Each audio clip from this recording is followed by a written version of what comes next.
June 2004. Orientation. When I first went to university, I expected it to be like a movie. A big party with every possible crazy thing going on. I was close, but during orientation weekend, things were a lot duller than I had hoped they would be. Orientation for me was pretty tame because most of the students hadn't returned to school, and I just didn't know a lot of people that partied. Yet. It was early June when my dad drove me to school for orientation. We drove the whole 4 hours with his Porsche's top down, and I got a nice farmer's tan from it. When we were just outside town, we stopped at a gas station to fuel up. Since we had committed mass genocide on mosquitoes and flies, my dad had used all of his windshield wiper fluid and asked me to fill it up as well. This would have been a simple task for most people, but it wasn't simple at all. I felt rushed when he told me to add the windshield wiper fluid. I should have looked more closely at the little wiper label on the cap and the oil label on the other cap.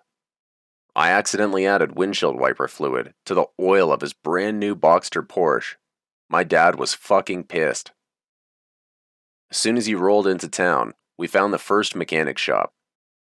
These were the mechanics that had probably never seen a Porsche up close in their lives. When we pulled into the lot, most of the mechanics came out of the shop to look at the car. They came out to see what the rich old man had done to botch his car up. When we got out of the car and walked into the shop, one of the mechanics asked, "Is that there one of them Porsches?" My dad explained what I had done, and the mechanic said, "Oh, we'll make a run again." His smile showed a few lucky teeth that had managed to hold on to his gums in his long life of apparent outstanding oral hygiene. Watching the mechanics licking their limited teeth, thinking about how much they could price gouge my old man for, made me feel sick to my stomach. We had to spend 4 days in Radford instead of 2 because the mechanics had to flush the car.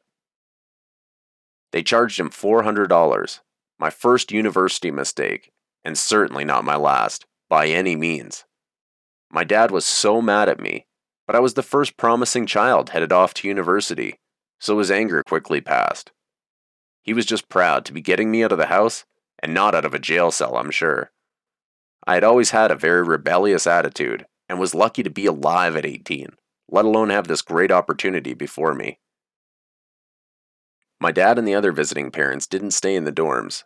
They stayed in comfy rooms, off campus at a hotel, the same place that alumni took freshman and sophomore one-night stands when they came into town. When we first got to the university, I had already started on a bad note, because we were going to be forced to stay a few extra days. The campus was full of cocky, wide-eyed freshmen, just like me, from all over the nation. The students and upperclassmen looked at us like the fresh meat we were. This was my new melting pot, and I couldn't wait to fit right in, and hopefully, I would fit into a popular crowd. There were beautiful men and women everywhere around campus, and I was going to have to work out as a full-time job to take head of the flock. There were so many different crowds, and everyone had such varying amounts of confidence. Since my confidence had been so heavily reliant on the control of drugs, I almost felt out of my element at university. The first night of orientation was pretty sweet. The guy that I was rooming with for orientation was into partying as well. This meant I didn't need to worry about having a straight-edge kid looking over my shoulder while I rolled blunts. He came to orientation with his best friend that was staying in another room in the dorm. They made me feel like a third wheel for a bit, but after we all got wasted, that feeling quickly passed. The first night we met 3 girls and invited them to smoke and drink with us. Their names are as unimportant now as they were then. We spent the night walking around the streets of Radford, smoking weed and drinking out of a 40-ounce Jack Daniels bottle together. Eventually, we made our way back over to the campus and played some of the games that the campus had set up for the new student orientation. There was punch, some snacks spread around, and beer goggle testing. I tried on the beer goggles and already had a little buzz going. I immediately wanted to puke all over the perfectly maintained grass below my feet. With my new band of friends, we made our way back to the room that we were staying in. We started pounding shots, and I rolled up some more blunts, because how else were we going to have a one-night stand with these random girls? After a few hours of smoking and drinking, my roommate's friend bailed, because the girl that he was trying to hook up with was not having it, and she left. Then, the last two girls decided they wanted to go to bed. Not their beds, our beds. After a few minutes, we flicked off the lights, and in my mind, it was on. However, my spooning mate thought otherwise.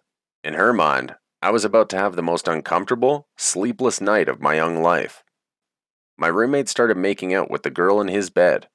The one in my bed was a 5 at best, and was lucky she was in anyone's bed. I tried putting the moves on her, and by moves, I mean lying completely still for a bit while listening to my roommate and his girl hook up. This girl was like spooning a fucking cold stone. I was whispering in her ear, and eventually, she told me that she had a boyfriend back home. I was so disappointed for 2 reasons.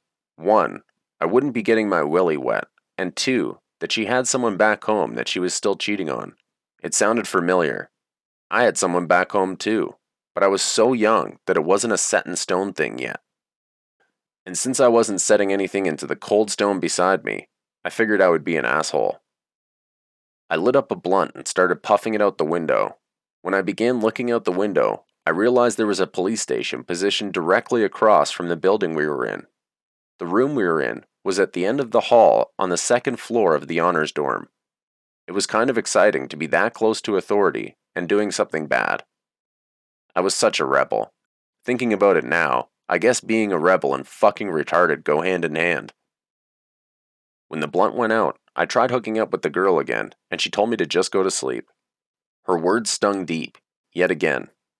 I obeyed, sprawled out, and went to sleep, almost pushing her off the bed with my giant body. As soon as this non-sleeping bitch saw the crack of the sun come out, she told her friend, who was in the midst of a 7-hour makeout session, that they had to go back to their room before their parents came by. They both left, and my roommate gave me the evilest look, like I was the Grinch that stole his present before he got to unwrap it. Around 9 a.m., my dad came by the room and he took me to sign up for classes. I was so sunburned from the drive up that when we went to have my student picture taken, I looked red with a white tan line showing on my neck. We attended a few seminars for students and parents and learned one thing. There would be a lot of pressure on me, and my dad would have to be supportive. In other words, lucrative to me throughout the semester to help me keep my mind straight with lots of weed. It would be a few more months before my dad would be dropping me off at university and throwing me into the fire, or melting pot as I like to refer to it. It was probably because I was so excited to melt a shit ton of pot without the scrutiny of parents.